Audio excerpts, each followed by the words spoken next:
Hey there, my name is Jason Bradley. You may recognize my voice from such places as the Community Solutions Podcast, which, by the way, you're listening to now. Before we begin, can I bend your ear for just a moment? We want to bring you the very best in quality and information each week. You can help us achieve that level of greatness. If you sell something, want to announce something, or try to convince others to vote for you, consider advertising on the Community Solutions Podcast.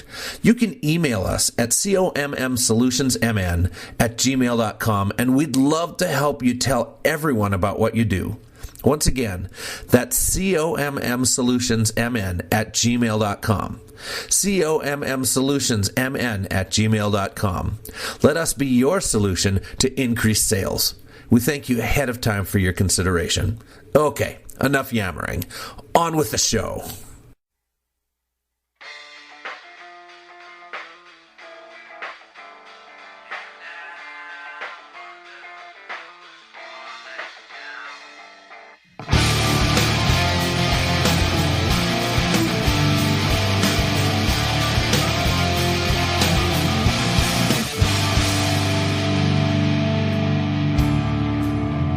I guess I'm always hoping that you'll end this reign, but it's my destiny to be the king of pain. This is the Community Solutions Podcast, and what a fitting opening today, because we're going to get into some pain. I'll tell you what, who rates that stuff for you? Boy, that was the police. So. No, you stole it. I'm going to call Sting and tell him you stole his lines. I thought it was fitting, because, well, we'll get into that. So, as always, Andrew Richter's here with me, Jason Bradley. We are the Community Solutions team, bringing you the news every week, bringing you the organizations behind the organizations. No matter how much it may pain both us and the audience. I tell you, it's getting to ridiculous proportions. And we're going to touch on some of that stuff this week. We're actually going to delve into something that we normally don't. We're both kind of teetotaler guys, right? And so I drink less than I used to, yeah. But nonetheless, when you're setting up a free society, and you want to be able to empower people to make their own decisions, you can't nanny them around on a lot of things, you know? Yeah, and you may want to. You may want to preach against, I think, a country without morals is not a country. But there comes a point, and I think this is what you're hitting on, where bad decisions are going to be made sometimes in a free society. Right. I mean, that's what freedom's all about. You can't protect people from themselves. There's a train of thought in this country that if something bad happens, an acorn falls on your head, you should sue somebody. If you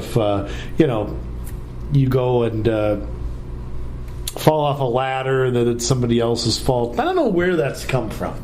I don't know how that's been built in over time. Just in my lifetime, it just seems like every time something happens, government comes along and tries to. Every time there's a school shooting, what's the first debate that night over on MSNBC? We got to ban the guns. Got to ban the guns. Got to ban the guns. It's the gun somehow went off by itself. Yes. But as we've now seen recently, especially in England, people are using cars. They don't have guns, so they're driving cars right into crowds. Or the criminals find a gun in the underground. Right. The mobs out there providing. They build bombs. They plant bombs. Whatever. Yeah, but bad things will be done by bad people. Unfortunately, that's true, and we've gotten to a point now in this state where we have one issue kind of going one way, and one issue kind of going another way. Okay, now stick with me on this. Okay. We have the anti-smoking crowd out here, which are the same people who produced Raise It for Your Health. They're the same people who sued the tobacco companies. What for? I don't know. I don't know what the tobacco companies... Not that I am their fan, but, I mean, I don't get why they were forced to pay out money. I don't understand. The same people who are trying to ban e-cigs, the same people who are trying to stop the Start MN and all these folks, have now done this, are on this mission to raise the smoking age to 21. Yes. Okay. Now, so that's smoking, which is a choice that adults make. Right. And I used to smoke occasionally. I never really did I was never a regular smoker, but when I was in my early 20s, I smoked here and there. And on the same token, we have getting rid of Sunday liquor sales, which just began last weekend here in Minnesota. So on the one hand, we're trying to decrease people's freedom. On the other hand, the argument of Sunday liquor sales, which I agree with, is why are we telling private businesses what days they can and can't be open? Right. So now what's happened is on a statewide level, we have gotten rid of Sunday liquor sales. Mm-hmm. The move to raise the smoking age from 18 to 21, however, is not going on at the legislature, although we have found out that there was a bill to do that I didn't know about. And if Republicans want to know why they lose elections, you might want to look up Carla Nelson's bill. But it is now being done at the local level. Mm-hmm. Edina has passed.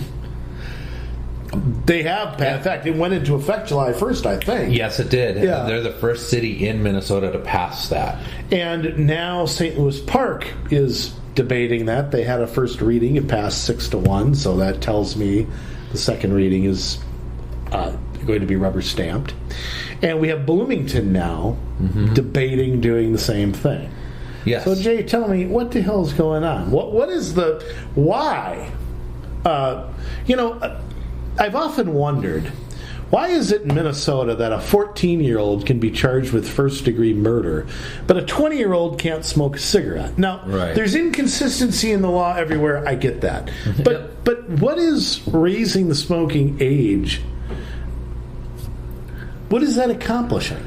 Well, I mean, you have a group that hates tobacco so much that they want to eradicate it.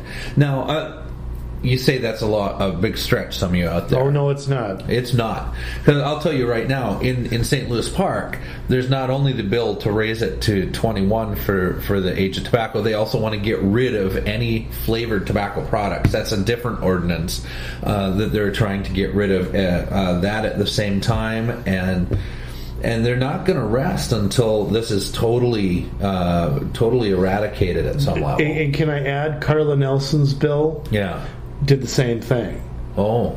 That it mirrored Edina's city ordinance. Let me... Go ahead. Tell me.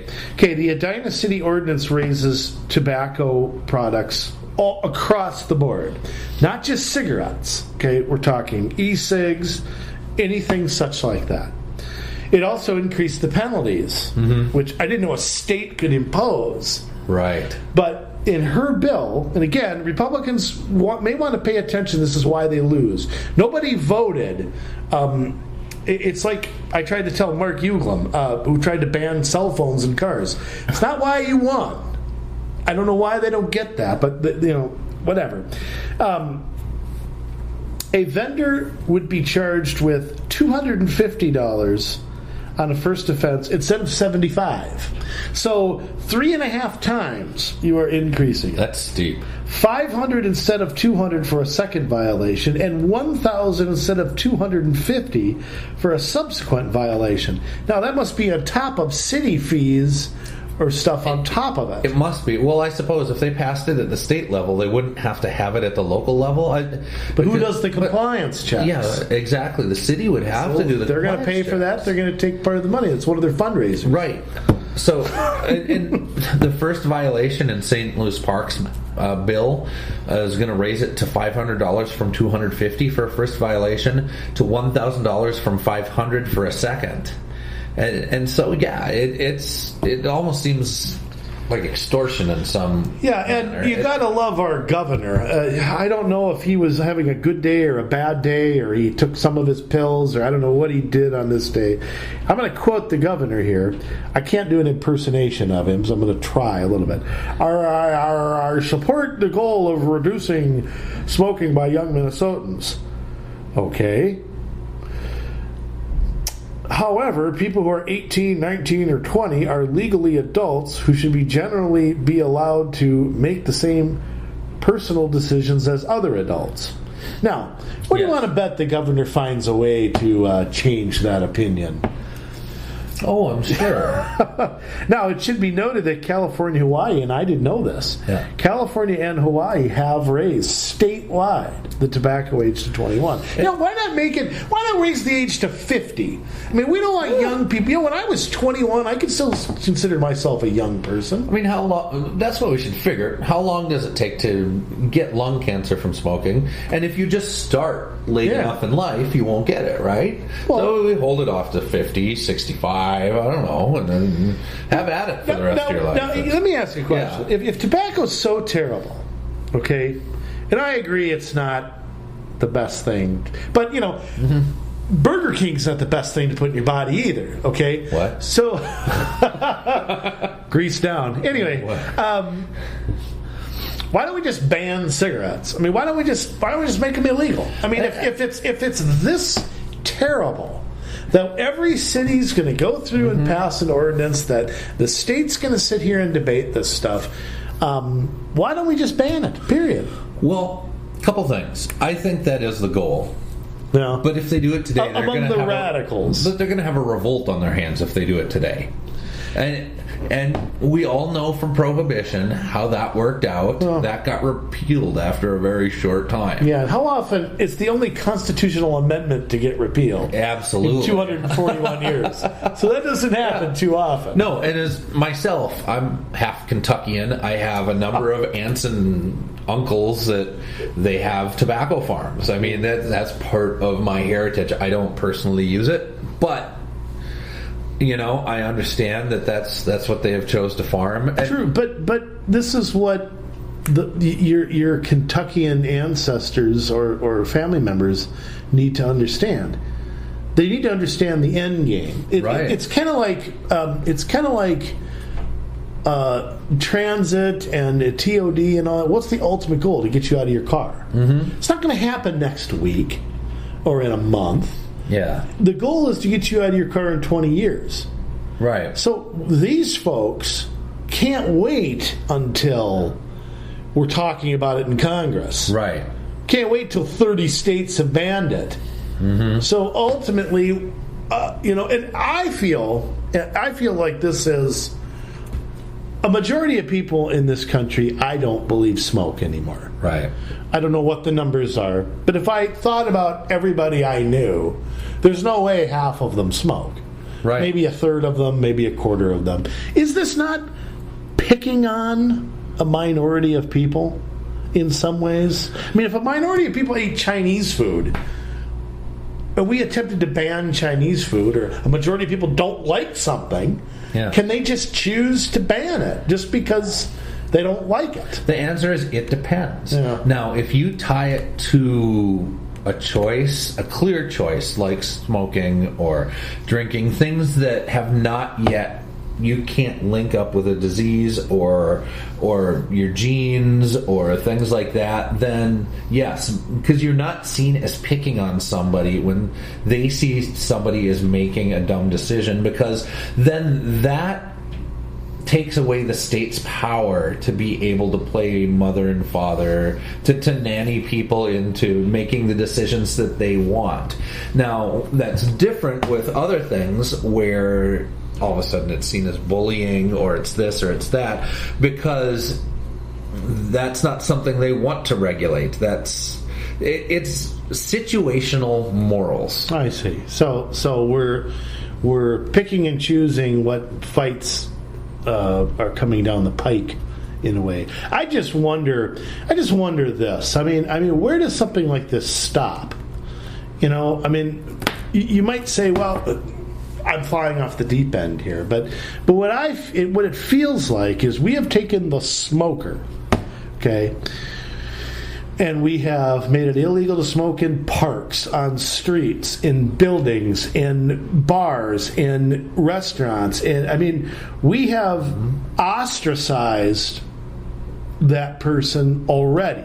Now, we would never treat a child like that. We never treat an animal like that. But a smoker, it seems like you can just sort of abuse if you want to. Right. So where does it end with this? There are bills in some states that make it illegal to smoke in your car.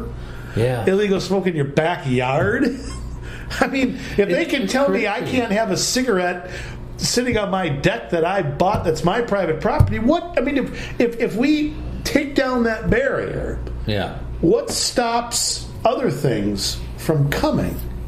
Oh well, no, now you can't have a drink there because some kid might see it and they might get influenced by it, or they might drink it while you're not looking, or whatever. You can't take medication out there because medication might get stolen by somebody. I mean, but it sounds far fetched, but it's not. I mean, even, if a parent doesn't lock up their liquor cabinet well enough and they go out of town and the kid has a party, that parent is responsible for the minors drinking the alcohol. How about the gun in the safe? Same thing. What if the kid dynamites the safe and gets the gun out? Yeah. Or happens to know your combination because you were sloppy. Or found it, in your drawer with your dirty magazines. Yeah. I don't know. I mean, I'm just sort of... it just seems like you're right that I think a majority of people in this country do not want to ban tobacco. But it's sort of like a majority of people I don't think want single payer health care. But they're not realizing that we have spent 50 years on a path toward that. Exactly, and that's the thing with some of these things. There's not a big push, and that's why they leave some of these issues alone. With other ones, there is a huge national push, and we've talked about it before, where when something comes from a national group, it gets filtered into regional organizations and gets filtered down to the city level. But I'd like to ask the city council in Edina. Yeah.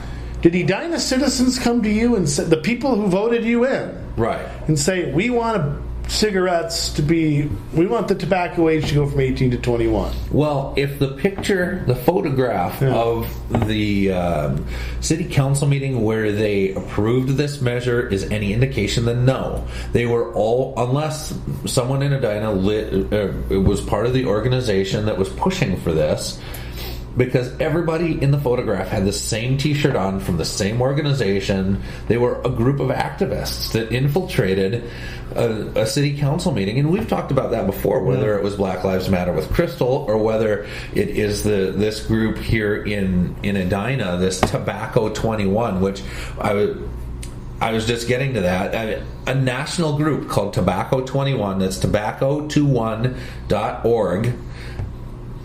They are pushing nationally, in state by state by state. They have regional organizations and they have local organizations. You can look it up on their website. Where did they come from? I don't know. I wish they'd go back there. But yeah, this is organized. It's got a ton of money behind it. It has to be, because they have a really slick website. You can look up the state-by-state results, the cities and counties that have adopted this.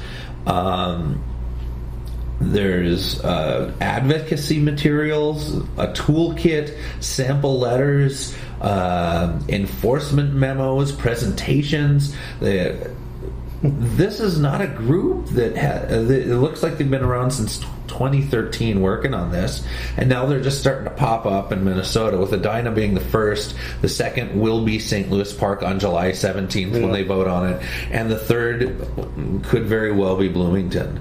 And who knows if there are other places in the state that are starting to consider this. And you know how it comes. It comes through to city staff. You have an advocacy group that gets a hold of city staff, says, here's our materials, look them over. I think this would be a good thing for your city. Maybe they find somebody in the city that's a sympathetic voice to say, hey, I'd really like you to look at this for our city. I think this is important. And And so that's how it starts. It's tyranny by a minority. Yeah, I'd like to ask the people in Edina and St. Louis Park how many phone calls they've gotten from constituents asking for this. They're getting swept along by getting their name in the paper or something. I don't know. I just, again, I come back to, let me compare it to the alcohol issue. Yeah. Because we've seen, just to digress for a minute, we've seen that as well. We've seen a Minnesota for the longest time had a blue law, which at one time was probably done for Sabbath day reasons or something like that. The Yankees couldn't play Sunday baseball till 1919. I mean, Sunday was just considered that, and attitudes on that softened over time. And yet repealing that, and I think the focus on that issue is way out of whack in the general scope of things. But it took a long time to repeal that, and letting a business be open on one of the days of the week. Why do we have a different attitude with alcohol then? We keeping that open on Sunday is considered a freedom issue. And that's the thing. It's not just alcohol. I mean, you can swap that out with car dealerships in Minnesota. Car dealerships are not open on Sunday. Let's take something that's not as controversial. Why can't people sell cars on a Sunday? It's dumb. Have no idea. Maybe they can't get bank financing. I don't know. Well, that could be. I don't think. But again, and what we talked about, they don't have to be open. Yeah. They can be open. Right. The law allows for the business to be open for business.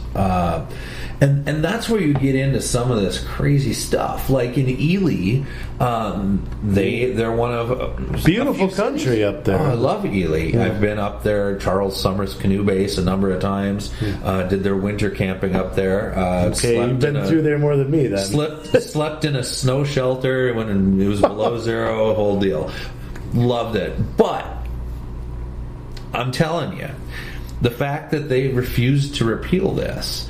Their mayor, Chuck Novak, had said that Bob's brother? Yeah. Bob Novak's brother? Yeah, it is. Oh, boy. Bob's no longer with us. There were 3 liquor stores in town that did not want to be open, and so... Were they the only 3 in town? That's a great question. Maybe I should Google that right now. It doesn't matter, but... Doesn't matter, but... Yeah, because they didn't want it, they decided... we won't repeal the ordinance that they currently had to keep them closed on Sundays. They just figured people want it. Virginia's 50 miles away. Duluth is 100 miles away. It really doesn't have an impact. So, well, if Virginia's 50 miles away, Hibbing can't be much further. I mean, right. There's got to be a place to buy booze within 50 miles. Come on here. It might be called Thunder Bay. At that point. So this is where it gets messed up, though. It's like, why don't you just repeal it and give businesses a choice? They act like, okay, this is repealed, now we have to be open on Sundays. No, you don't. You have a choice to be open on Sundays or not. Chick-fil-A has made a pretty good business model of being closed on Sundays. Yeah. And it's their choice. And guess what? You have the same choice. You can be closed for a week at a time if you really want to. You can be closed for a month. You can be closed on Sundays. You can be closed only when it's a blue moon. It's really your choice as your business, and government should not be impeding upon every other business just so that you don't lose money to your competition. Well, and I just, why is a liquor store treated the same way as a different way than any other business? Right. If I had a gas station, nobody passes a law that says I can't sell gas on a Sunday, and then, the gas stations here don't want to sell on Sunday, so we'll just keep the law in place. Right. But what about the consumer? Exactly. What? I mean, here's the thing I just come back to. Now, you mentioned car dealerships. That's a good segue. Can the government ban the sale of anything anytime they want? I mean, if you can pass a law saying you can't sell a car on a Sunday, Yeah. could I pass a law saying you can't sell a TV on a Sunday? I suppose you could. Or you can't sell Kleenex or condoms or, paper cups. I mean, what's just if you can ban one thing, what's to stop? And as far-fetched as that might think, but you never know. Somebody might ban fast food because the kids are too fat and they're blah blah blah. I mean, we've had national movements to do that. Go look at New York. Taxing French fries. Yeah. I mean, where does it stop if the government can get that into it? And then when a government allows, or I should say gives us our freedom back, this government doesn't, freedoms are endowed by our Creator, then another government can come along and say, no, well, sorry, we're not going to do that. Now, you might think we're hypocritical for saying, we talk about local government being the most important, but that doesn't mean, just because local government can do something doesn't make it a good idea. No, it doesn't. And some of these local governments wouldn't know a good idea from a bad idea. They wouldn't know it if it ran them over. So you people up in Ely, I mean, they're basically, here's what they're doing. They're screwing you over because they're saying, hey, guess what? You want to buy booze? Go drive 50 miles. Yeah. What kind of thing is that to say to the people that you represent? Exactly. And I wasn't just saying that. I mean, that is actually from your mayor. Right, Bob Novak. Duluth passed it. That's 100 some miles away. Virginia's 50 miles away. We don't have any area towns close enough where that has an impact. That's his quote. It's like, you want it? Go drive. What a beauty. On the other hand, and I'm sorry, we're ping-ponging back and forth a little bit, but we look at the tobacco issue, and I'm sorry, but Edina, as of July 1st, all of your people that are 18 to 20 are going to Richfield, St. Louis Park. For now. Yeah, they got a new favorite gas station. They do. And so you're only hurting the businesses that reside within the boundaries of Edina. And you're not just hurting their tobacco sales. You're hurting their sales of everything else. Walk into a Holiday gas station. How many things they sell? Yeah. 1,000? Yeah. 2,000? They're not going to get their cupcakes at the Edina Holiday and then drive to get cigarettes at the one in Richfield. Yeah. They're going to buy it all at one place, and their gas and else, lottery tickets, whatever all else. of it. Somebody wins the lottery. Guess what? The attendant who would have got the tip in Edina isn't going to get the tip. I mean, you're hurting individuals on a very real level. So I'm just trying to understand the thinking behind this, because to pick up a national movement like this, an activist movement, and trying to, at a local level, make a statement and stick out and hurt your businesses, hurt your consumers.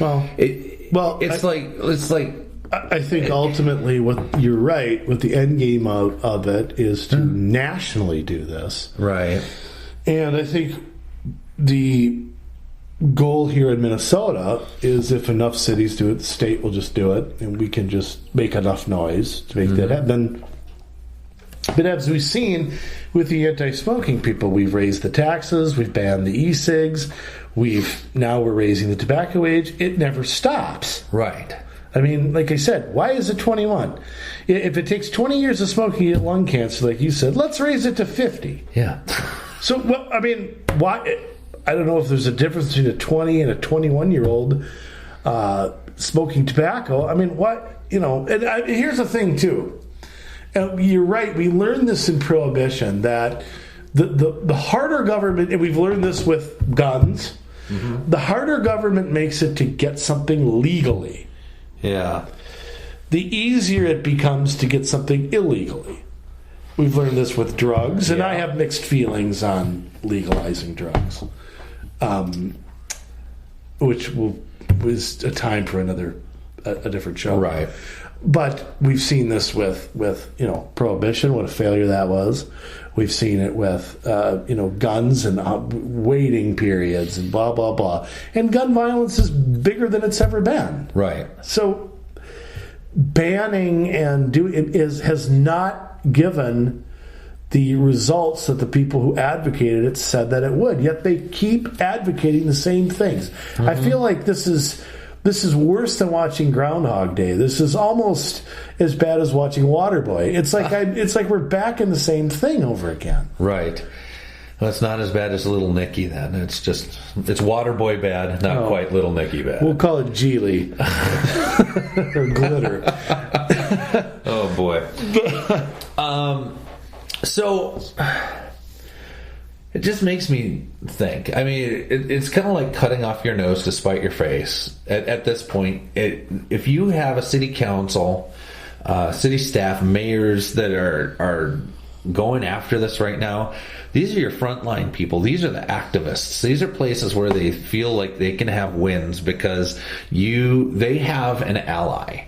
Yeah, and look for them to infiltrate League of Minnesota Cities. Look at them. Look at somehow they'll get to something bigger that will be look at them to go on the county level. Yeah, and I think in Hennepin County, it's a real possibility. And this is what too. I was just thinking about this.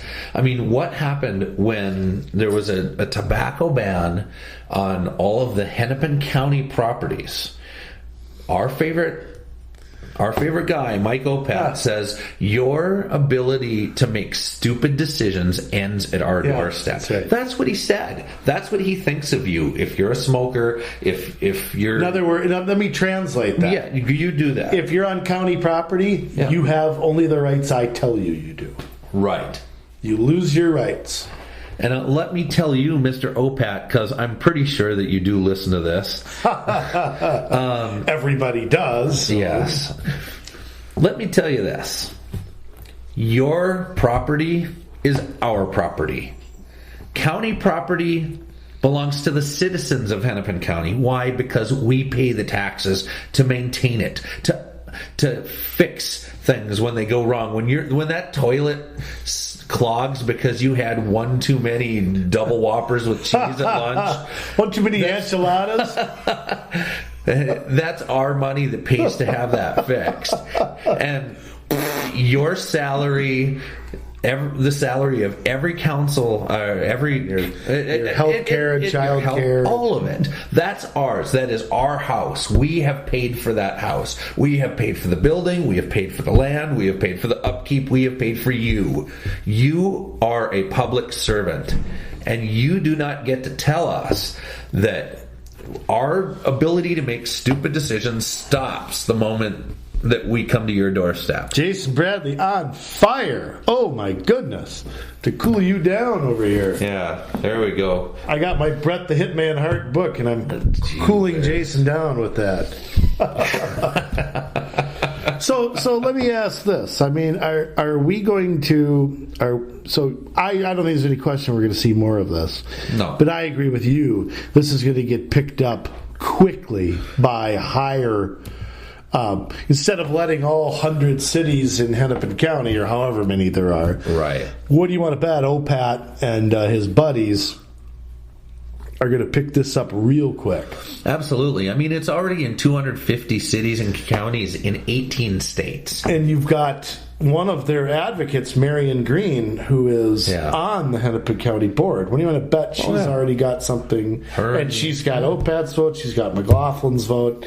Yeah. I mean, she won't have Jeff's vote, but I don't know where the other ones. Jan Callison will probably vote for this. Yeah. They probably already have the votes to do it. They do, I'm sure. I mean, Maine as a state is on the cusp of passing it as well.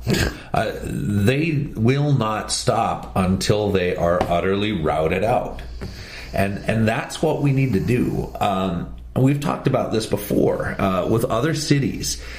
They are bypassing the legislature to go directly to the cities. And sometimes that's perfectly legal, and we are advocates of local control. and having the most power at the most basic level. However, you have to know who runs your city. You cannot slough it off and say, oh, it's just city council. The time for that is done, because these important issues are coming down the pike, and they will face your mayor, your city council, and you have to have the right people running your city. And you know what? You got to stand up for freedom. Taking away freedoms at the local level is no better than doing it at a state level. No. I'm an advocate, just like you are, of what you just described. But there's good city councils and there's bad city councils. Do I want city councils? Do I want government to work from the bottom up? Yes. Doesn't mean I want bad government closer to me. Right. Yeah. That's not what I want. And in a perfect world, now you might say, well, let's just pass a state law that cities can't do that. Well, that's really the opposite of what we preach. Yeah. I mean, I don't want to do that. I don't want every law I don't like to end run around this or that. But that's what, I would not favor that. But that is what is happening by the people who are supporting this. Right. They are doing this. It's like we've talked about getting paper cut to death. And that's what this is. They're paper cutting it to death. Believe me, they got a number in mind of how many cities that it's going to take to get statewide stuff passed. Yeah. How many states are going to get Congress and the president to act? Mm-hmm. Which may take 10 years for all we know. It might be. But, we saw this back in the 90s. This came very close to happening in Minnesota. They nearly raised the gambling age. Yes, they did. I don't remember how many, because I was 19. You were close to my age. I don't know what happened. I know some Indian money got spread around or what, but because there were only 2 casinos then, I think. Maybe Hinckley was going on, but Fond du Loup. Mille Lacs and what's the one down in Shakopee? Why am I Mystic Lake? Mystic Lake. Maybe Hinckley was open, but they didn't have the one in Detroit Lakes. They didn't have the one out Bemidji. Yeah, and there's one out in southwest Minnesota too. Yeah. But I mean, and I don't know if they had Treasure Island, but I remember that this came very close to passing. Yeah. I want to say around 93, 94, 95. And I don't know what happened, but nobody took it to the local level. So if they start talking about raising the gambling age, and there's no chance, well, there's no chance right now that would pass. Right. But all of a sudden, what do you think would start happening? Oh, you can't buy lottery tickets in New Hope. Right. Or in Brooklyn Park. That's another one of those issues that I see the people who are zealots against gambling.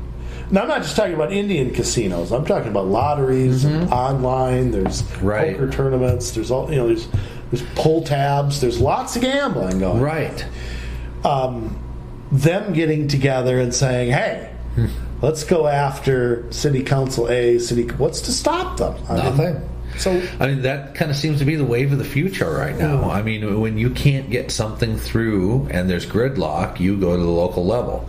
And part of that is city staff presents, their info, their sales pieces, and the city councils, they count on to kind of not done their homework. Why does city staff do that? I mean, why would they want to do that? I don't know. I mean, what's it to some city staff person in St. Louis Park to promote what he done? They should be saying, "Great." Yeah. Now all Edina smokers are going to come to. That's what I'd be saying. They just increased their tax base. I know. They should be happy. but yet it's the monkey see, monkey do effect. Yeah. So I don't know. I'm lost, but I mean, don't think that an issue like gambling, especially an issue like gambling or tobacco or alcohol, that really is not a conservative liberal issue. Right. Stadiums, we saw that way too, where I mean, you got it's all over the map as far as who supports what. Right. You've got some people morally opposed to more gambling. You've got some people who don't think it's fair that the natives get to do it and whatever and else. And you got some people who just want to control you. You've got it makes for strange bedfellows. Yeah, and that is, to me, the most troubling in all of this, is that you've got a government who wants to be the arbiter of virtue versus vice. You know, Never heard it described that way. And any time that happens, that's where you run into. I think you run into a lot of trouble. I mean, that's where most of your heavy-handed government can come from. You know, and I guess I would explain it like this, and I'm probably going to get into a ton of trouble for this. Well, better you than me for once. You know, and as a Christian, as a worship pastor, as somebody that is heavily involved and in my faith, and it's everything to me, I think the moment that you start to stray from the basic precepts of your faith, and you have somebody above you in an organization making up their own rules and telling you, you can't do this, you can't do this, you can't do this, and you can't back it up by the moral compass that's been provided for you, you run into trouble. You start to lose people, you start to have problems, you start to create little spies in your organization. You have gossip issues and all of that. I'm not going to invite you to my lodge. No. I'm just saying that when you start to create those man-made rules, and you start to tamper the available freedom that you know your own moral code allows you to have, you run into problems. Yeah, and you know what the problem is, though. I agree with everything you just said. The problem hasn't, and we're getting way off subject here, but I'm intrigued by what you said. Isn't one of the problems that we have in this country the absence of moral code, the absence of God? Isn't that a huge problem? The idea that saying God in public is some sort of taboo. Having God on a coin, having separation of church and state means that basically means you have to outlaw Christianity. No other religion's treated like that. I mean, isn't the breakdown of the family? Aren't those things contributing to sort of the downslide of where we've gone morally? Yes. Absolutely. But again, you can't have somebody at the top giving you man-made rules that don't agree with your own. Let me put it this way. If you're a Baptist, you maybe don't buy into all of the charismatic stuff that happens in some of the other denominations of Christianity. So maybe you don't tend to attend those churches, right? So if there are things you don't agree with, you tend not to subject yourself to them. In government, we really don't have that choice. But government seems to be in this place where it wants to tell us what's good and what's bad. Right. And so in other words, if I don't want to have a drink on Sunday, somebody else should have the freedom to. But I don't have to. I choose not to. That's right. my I choose to submit myself to a certain authority.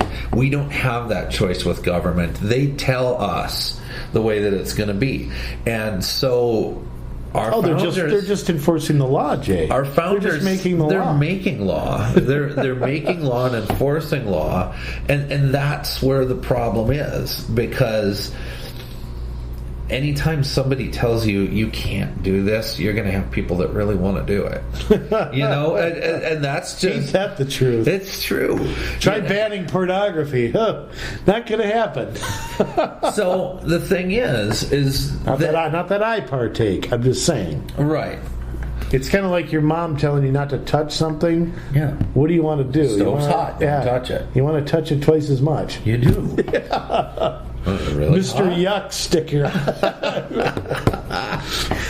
So, I mean, you bring up an interesting point, though.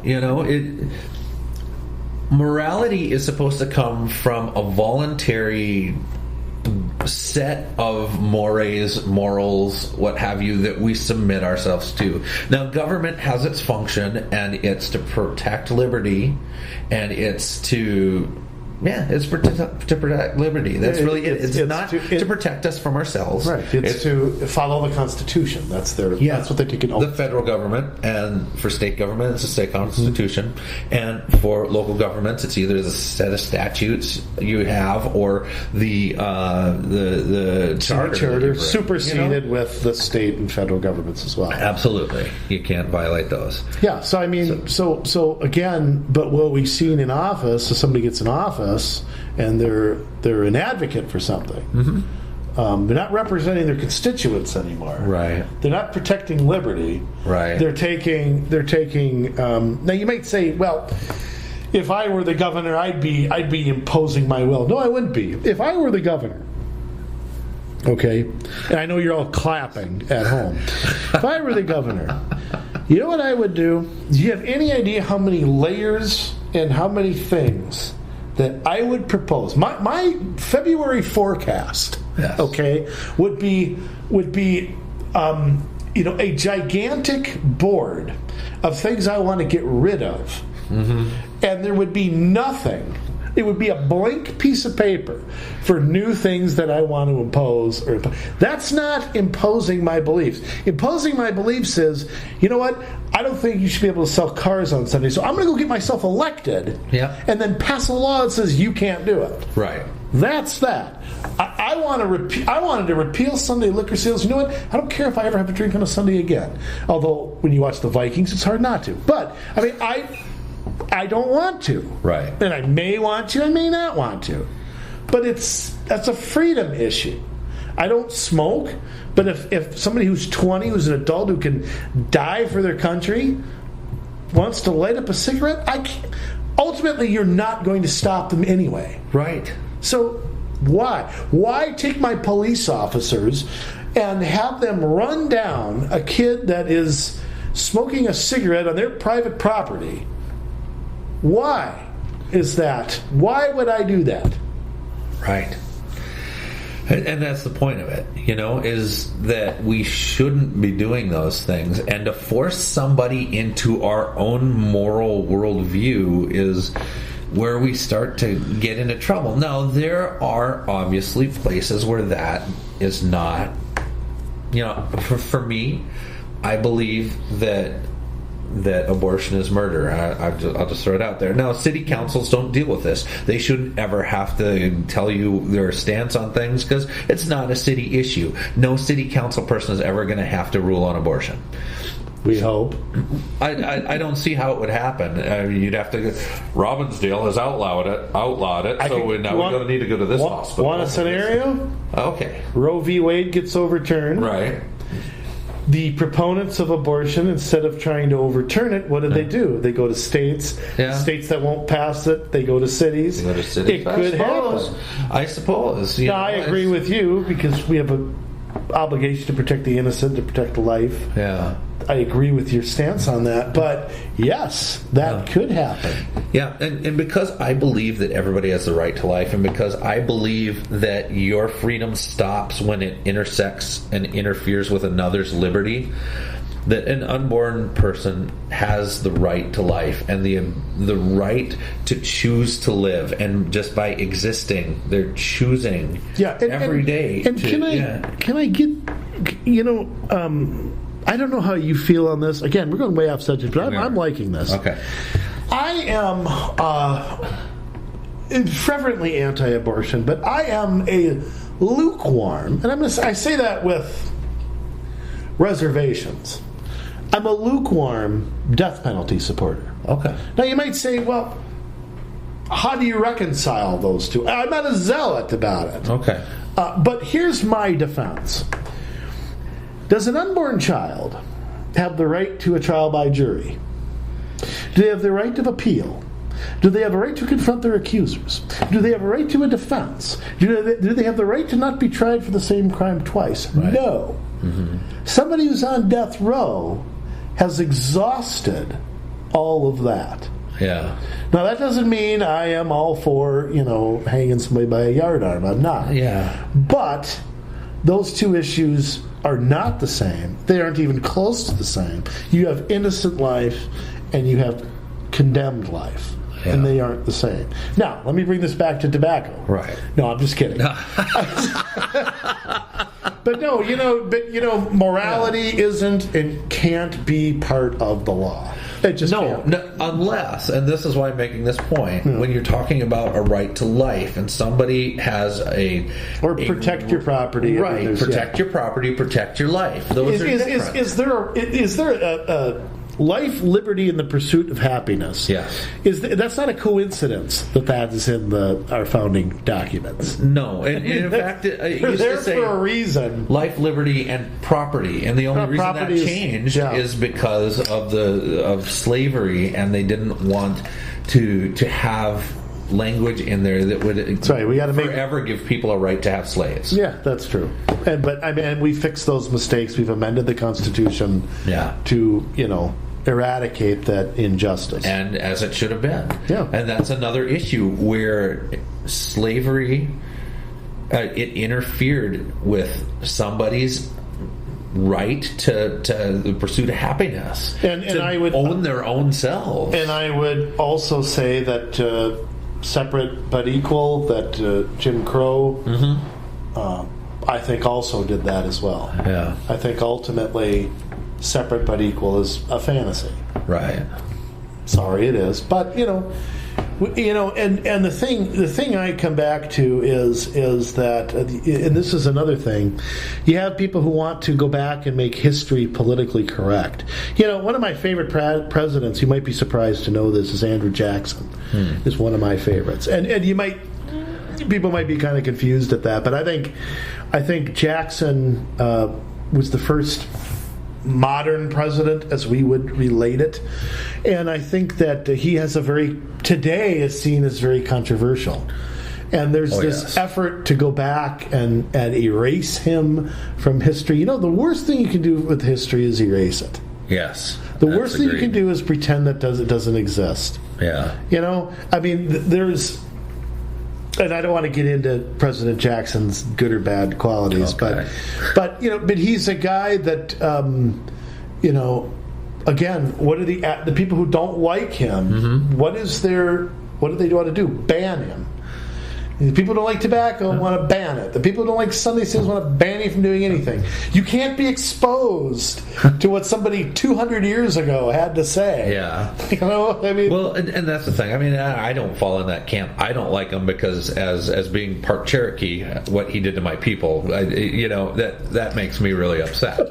But I don't want it banned. You are part Cherokee? I am. Oh, okay. Yes. In fact, I have enough in me that I could, if I could prove it, I could join a tribe. But we decided to stay in Kentucky instead of go to Oklahoma, so that's what I'm stuck with. But that's fine. I've made peace with it.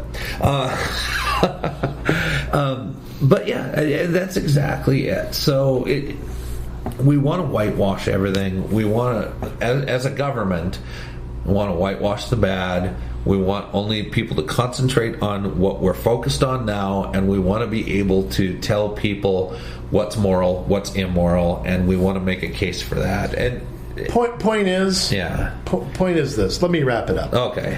Point is this. Well, we're talking about coming to a town near you. Absolutely, it is. Okay, so you can listen to our discussion on President Jackson. You can listen to us talk about abortion.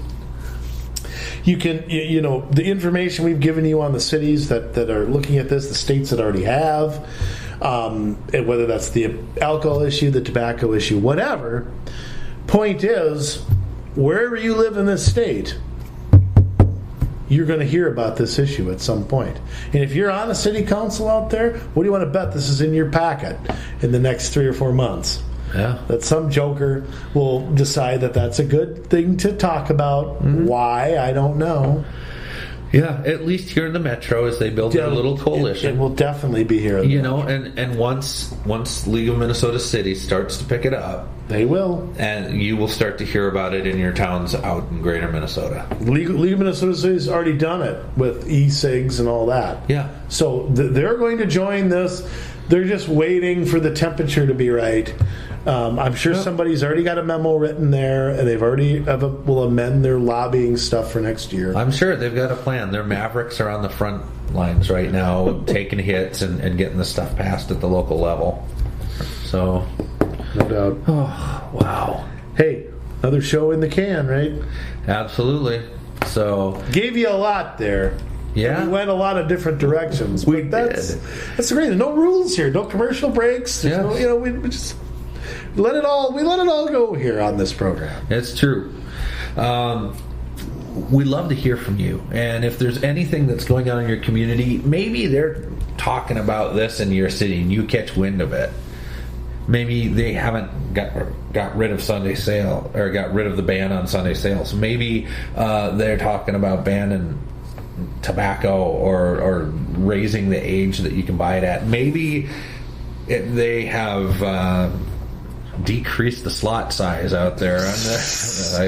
I would like to see a city try that. That would be hard to enforce. But whatever it is, I want to hear from you. Don't Andrew give me any ideas. Oh, I know. Ugh.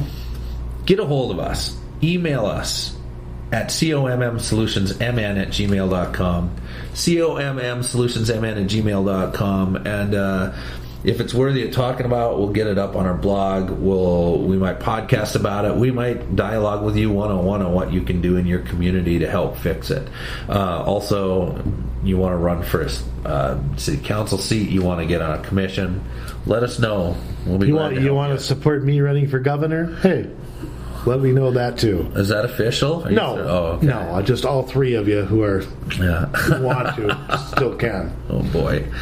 Oh. If that were ever to happen, I guess you'd see that on our blog. commsolutionsmn.com. So come on and let us know what's happening. Help us work with you. That's why we're here. It's been a great show, Andrew, and if not a little... As always. Yeah, it is always a good show. So we're going to come at you again next week. So put this stuff into practice. Go search it out. Don't sit and wait for it to come to you. All right. Have a good week. I'll talk to you soon.